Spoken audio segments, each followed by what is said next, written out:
everybody. Today we will explore one of the wonderful movie The Founder. ये रे क्रॉक की ज़िंदगी की एक सच्ची कहानी है और ये साइन जैसा लोगो देखकर आप समझ ही गए होंगे कि ये कहानी है मैकडॉनल्ड्स की। कई बार हमारे साथ में ऐसा होता है कि हम सोचते हैं अपने आप को, हम सोचते हैं कि इस एज की लिमिट होती है। अक्सर आपने देखा होगा कि हमने अपनी ज़िंदगी में अपने लक्ष्यों को पाने के लिए एक लिमिट लगा देते हैं। हमें लगता है कि हम 30 इयर्स प्लस हैं, हम 40 इयर्स प्लस हैं, हम 25 इयर्स प्लस है, तो हम ये नहीं कर सकते। लेकिन ये कहानी आपको बताएगी, ये मूवी आपको बताएगी कि ज़िंदगी में आपकी उम्र मायने नहीं रखती है, एज मायने नहीं रखती है। अगर आपके अंदर सच्चा विश्वास है, अगर आपके अंदर अपॉर्चुनिटी को पहचानने की क्षमता है, तो आप किसी भी एज में कुछ भी कर सकते हैं। और किसी दूसरे के आइडिया से भी आप कैसे पैसा बना सकते हैं, ये आइडिया हमें बहुत अच्छे से सिखाती है। So let's start this movie explanation. कहानी की शुरुआत में हम रे क्रॉक्स को देखते हैं। रे क्रॉक्स मैकडॉनल्ड्स के बाहर खड़े होते हैं और शुरुआत में हम देखते हैं कि रे क्रॉक का इंट्रोडक्शन दिया जाता है। रे क्रॉक एक मिल्क शेक सेल्समैन रहते हैं, वो मिल्क शेक सप्लाई का काम करते हैं। 1954 सेंट लुइस की ये बात है। वहाँ रे क्रॉक की को एक कॉल आता है उनकी कंपनी की एग्जीक्यूटिव का। वो उनको बताती हैं कि उनके पास एक ऑर्डर आया हुआ है और ये ऑर्डर है 6 मिल्क शेक मशीन का। ये सुनकर वो आश्चर्यचकित हो जाते हैं। उनको लगता है कि अगर 6 मिल्क शेक मशीन ये टू मच है। इसको कंफर्म करने के लिए वो फ़ोन करते हैं उस जगह पे जहाँ पे उनको ये ऑर्डर मिलता है। तब हम देखते हैं कि जैसे ही वो बात करते हैं उस जगह पे, तो वो पर्सन उनको बोलता है कि हाँ हाँ, आप बिल्कुल सही कह रहे हैं, हमें 6 ऑर्डर हमसे गलत हो गया था, 6 नहीं हमें 8 चाहिए। ये सुनकर रे क्रॉक बहुत ही आश्चर्यचकित हो जाते हैं। उनको लगता है कि 8 मिल्क शेक मशीन के लिए ऑर्डर कैसे पॉसिबल है कि कोई दे सकता है। वो बोलते हैं हाँ मैं खुद आता हूँ। वो एक कस्टमर बन के, अब यहाँ पे हम देखते हैं कि वो एक कस्टमर बन के उस जगह को जाने की, विज़िट करने का प्लान करते हैं। हम यहाँ देखते हैं कि रे क्रॉक एज अ कस्टमर उस जगह पे विज़िट करते हैं। उस रेस्टोरेंट को देखकर, वहाँ काम करने के तरीक़ों को देखकर रे क्रॉक को बहुत अच्छा लगता है। वो वहाँ बर्गर का ऑर्डर प्लेस करते हैं। वो बहुत लंबी लाइन पे भी उनको बहुत जल्दी बर्गर मिल जाता है। तभी हम देखते हैं कि साफ़ सफाई करता हुआ एक इंसान वहाँ पे आता है। वो उनसे पूछता है कि आपको बर्गर कैसा लगा। रे क्रॉक बोलते हैं मुझे बहुत अच्छा लगा। वो पर्सन उनको अपना इंट्रोडक्शन देता है। वो बोलता है मैं मैकडॉनल्ड हूँ और मैं यहाँ का ऑनर हूँ। रे क्रॉक बोलते हैं अब मैं रे क्रॉक हूँ। जैसे ही मैकडॉनल्ड्स उनका विजिटिंग कार्ड देखते हैं, वो समझ जाते हैं ये वही पर्सन है जिनसे उनकी बात हुई थी। वो उनको अंदर इनवाइट करते हैं अपनी शॉप के अंदर और वो कहते हैं कि आप आइए और हमारे शॉप को विज़िट करिए। रे क्रॉक अंदर जाकर देखकर ही सब कुछ आश्चर्यचकित हो जाते हैं। वहाँ एक सिस्टमेटिक तरीका होता है रेस्टोरेंट पे, बहुत ही फास्ट सर्विस, बहुत ही क्विक सर्विस, और जिस तरह से वो लोग ऑपरेट करते हैं, एक ये सप्लाई चेन और बहुत ही बेहतरीन सिस्टम अंदर लगा होता है जिससे कि लोगों को फास्ट डिलीवरी मिलती है। रे क्रॉक उनको डिनर के लिए ऑर्डर करते हैं। फर्स्टली तो मैकडॉनल्ड्स ब्रदर डिनर के लिए डिफ्यूज़ कर देते हैं, डिनाई कर देते हैं, लेकिन बाद में रे क्रॉक के रिक्वेस्ट पे वो डिनर के लिए मान जाते हैं।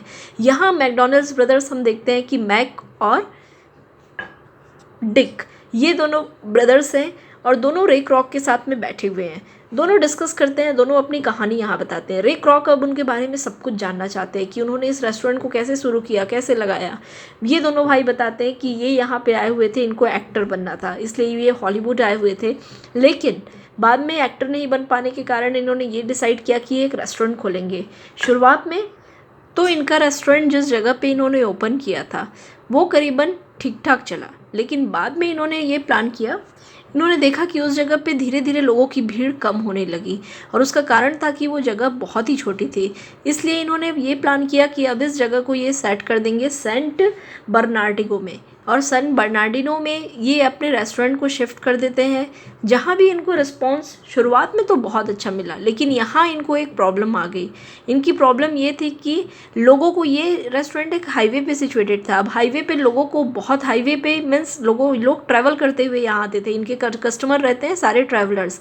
अब रास्ते में लोगों के पास में समय बहुत कम होता था और इनको सप्लाई बहुत जल्दी करनी होती थी। तो अब ये एक चैलेंज इनके रेस्टोरेंट के सामने था। हम देखते हैं कि अपनी कहानी सुनाते हुए दोनों ही भाई बताते हैं कि शुरुआत में जब इन्होंने रेस्टोरेंट ओपन करने का सोचा था, रेस्टोरेंट को इन्होंने एक नई, क्योंकि ये कुछ नया करना चाहते थे, कुछ ऐसा करना चाहते थे जो कभी पहले किसी ने नहीं किया हुआ, इसलिए इन्होंने डिसाइड किया कि ये रेस्टोरेंट पे, क्योंकि ये एक ड्राइविंग रेस्टोरेंट था। ड्राइविंग रेस्टोरेंट जहाँ लोग रुक कर ऑर्डर करते हैं चलते हुए, उसे हम बोलते हैं ड्राइविंग रेस्टोरेंट, जहाँ उनको खुद कार पे सप्लाई किया जाता है। यहाँ मैक और डिक बताते हैं कि शुरुआत में उनके मेन्यू में 27 मोर देन 27 बहुत सारी वैरायटीज़ थी, लेकिन उन्होंने रियलाइज़ किया कि उनके पूरे रेस्टोरेंट पे सबसे ज़्यादा जो डिमांड है वो है फ्रेंच फ्राई, सॉफ्ट ड्रिंक और बर्गर्स की। तो ये 3 ही चीज़ें हैं जो लोग ज़्यादा डिमांड करते हैं। अब इन्होंने डिसाइड किया कि ये सेल्फ सर्विस के लिए वहाँ पे लोगों को बोलेंगे। सेल्फ सर्विस वो होती है जिसमें आज जो हम जिस कॉन्सेप्ट पे हैं, लेकिन उस समय में जब मैकडॉनल्ड्स ओपन हुई थी तो ये बहुत ही नया कॉन्सेप्ट था। लोगों को ये कॉन्सेप्ट अच्छा नहीं लगा और उनके रेस्टोरेंट से मैक बताते हैं कि लोग आना बंद कर दिए, क्योंकि लोगों को वहाँ ह्यूमिलेशन लगा, लोगों को इंसल्ट लगा कि खुद जाके और उनको सामान लेनी है। और इस तरह से इनका ये आइडिया पूरी तरह से फ्लॉप हो गया था। इन्होंने एक बार फिर से डिसाइड किया। अब इन्होंने डिसाइड किया कि कितने जल्दी ये सप्लाई कर सकते हैं, क्योंकि लोगों को ये वेट नहीं कराना चाहते थे। इसके लिए ये टेनिस कोर्ट पे जाते हैं, अपने सारे किचन स्टाफ को इस तरह से, जैसा आप देख सकते हैं, एक मैदान जैसा वो बनाकर, ताकि 30 सेकंड में वो ऑर्डर को प्लेस कर सके। वो इस तरह के स्ट्रक्चर डिज़ाइन करते हैं, ये बहुत मेहनत करते हैं। और सच में वो इस एक बार फिर से 30 सेकंड में जो ये आइडिया था उनका, वो लोगों को सॉल्व करने में, देने में की कोशिश करते हैं। लेकिन वहाँ बहुत भीड़ आ जाती है और इस भीड़ में, क्योंकि सभी लोग नए थे, धीरे धीरे करके इनका ये आइडिया काम भी करने लगता है। हम देखते हैं कि बहुत सारे लोग यहाँ पे भीड़ आ जाती है और बहुत, क्योंकि लोगों को अपने ऑर्डर्स खुद लेने थे, फिर भी उनको कुछ दिक्कतों का सामना करना पड़ रहा था। अब हम यहाँ पे देखते हैं कि इन्होंने डिसाइड किया कि क्यों ना ये रीलॉन्च करें अपने आइडिया को। तो रीलॉन्चिंग की ये तैयारी करने लगते हैं और ये सोचते हैं कि एक बार फिर से इस चीज़ को भी ये प्रमोट करेंगे, अपने रेस्टोरेंट को नए तरीके से, लोगों को सेल्फ सर्विस की डेफिनेशन समझाएंगे कि क्या होती है सेल्फ सर्विस, किस तरह से वो ले सकते हैं। जब वो ऐसा सोचते हैं कि सेल्फ सर्विस के बारे में लोगों को बताएंगे, तो हम देखते हैं कि पार्टी की रात उनकी रेस्टोरेंट पे लाइटिंग के कारण में बहुत सारे इंसेक्ट्स आ जाते हैं, कीड़े आ जाते हैं, जिसके कारण से भीड़ सारी हट जाती है।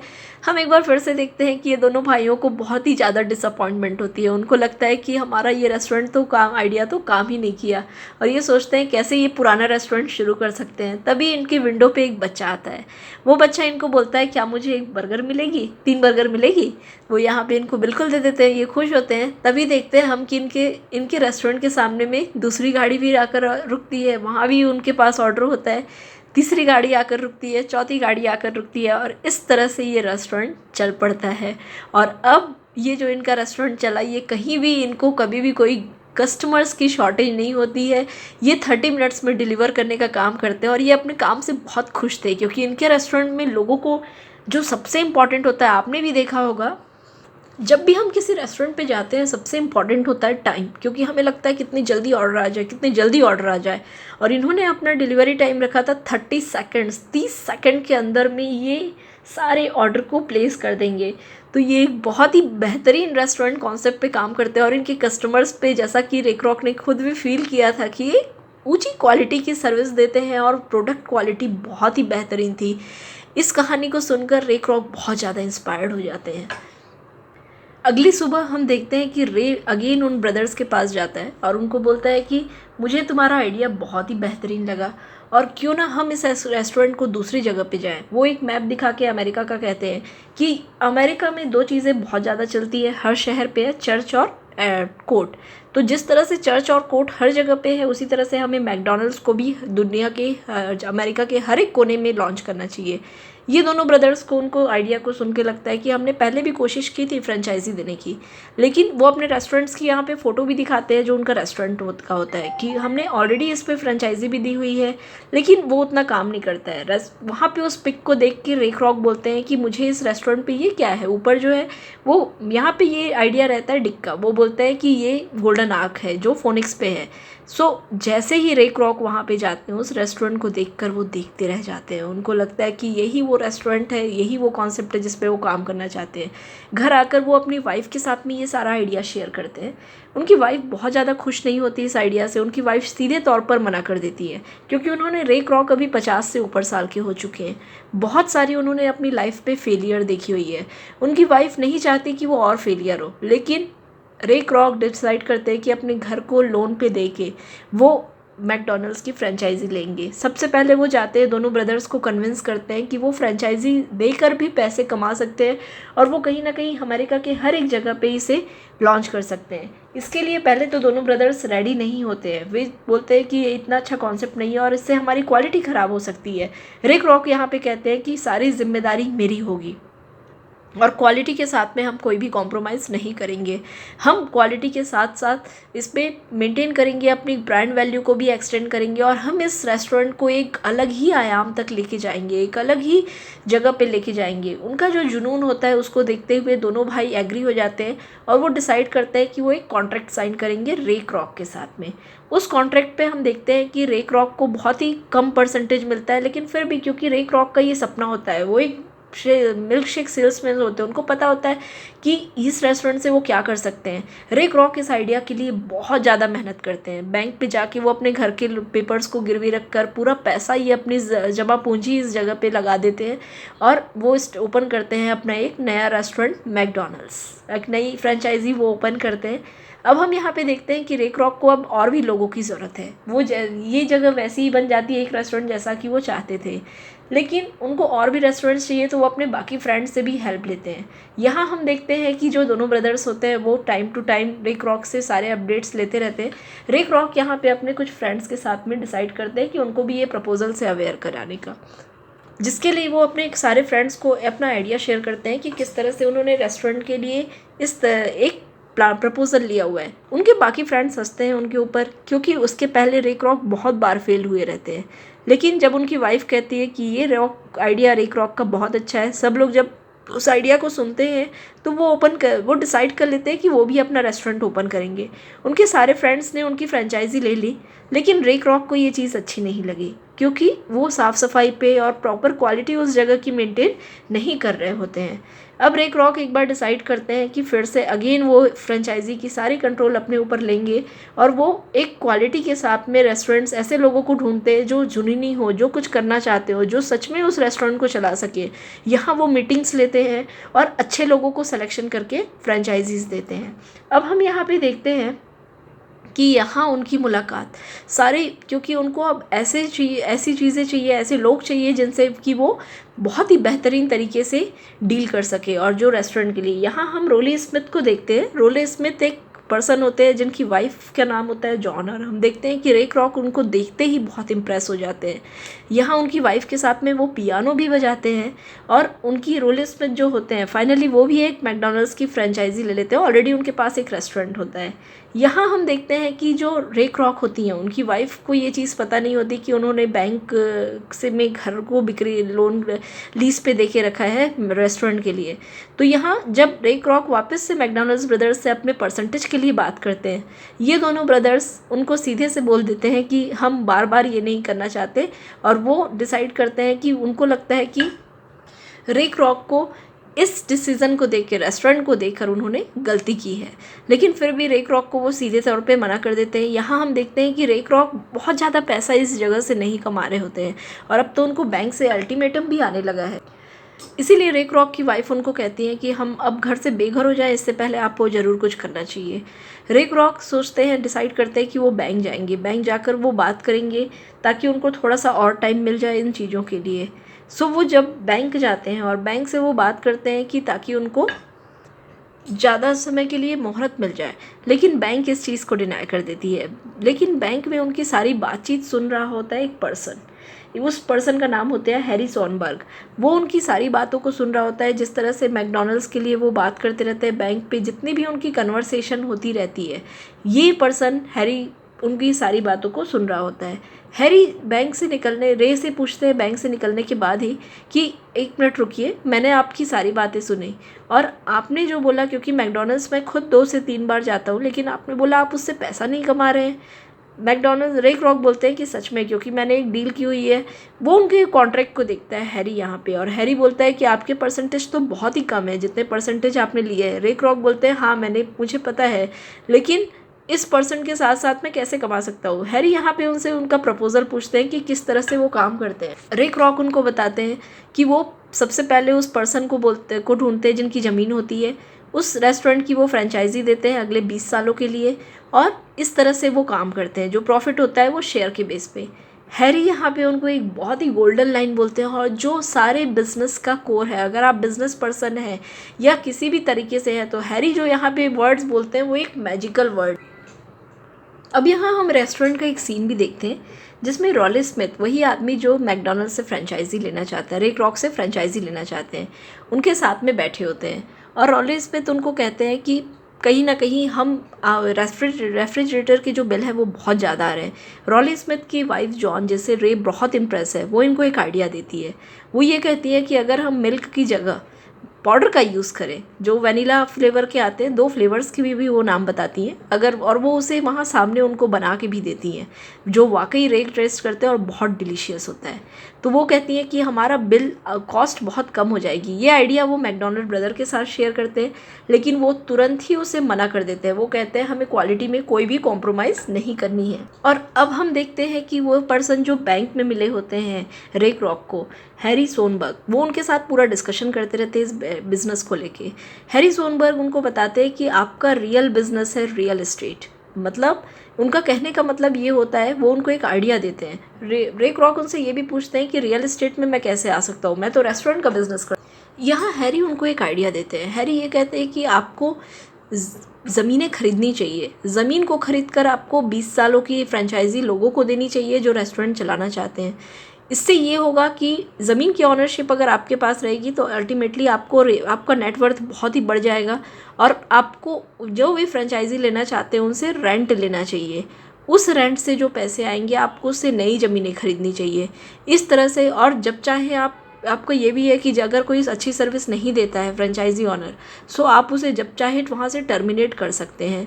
ये आइडिया सुनकर रे क्रॉक को बहुत अच्छा लगता है। वो बोलते हैं कि इससे मैं पूरा मालिक कैसे हुआ है। हैरी यहाँ पे उनको बताते हैं क्योंकि ज़मीन आपकी रहेगी तो मैकडोनल्ड्स ब्रदर्स भी इसके ऑनरशिप नहीं रहेगी उनकी, पूरा का पूरा फ्रेंचाइजी आपका होगा। जितने भी कॉन्ट्रैक्ट होंगे, जितनी भी सारी चीज़ें होंगी आपकी होंगी।